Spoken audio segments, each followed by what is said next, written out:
Я намерен не только не выставлять свою кандидатуру, я вам сделаю откровение.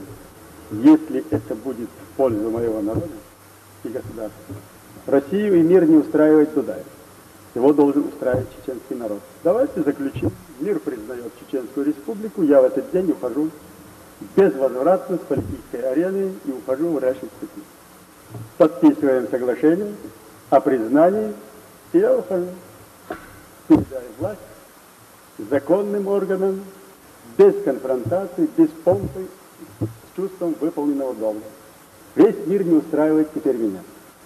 А если устраивает, уважает мой народ, его право на независимость, пожалуйста, сегодня подписываю, завтра я сдаю полномочия.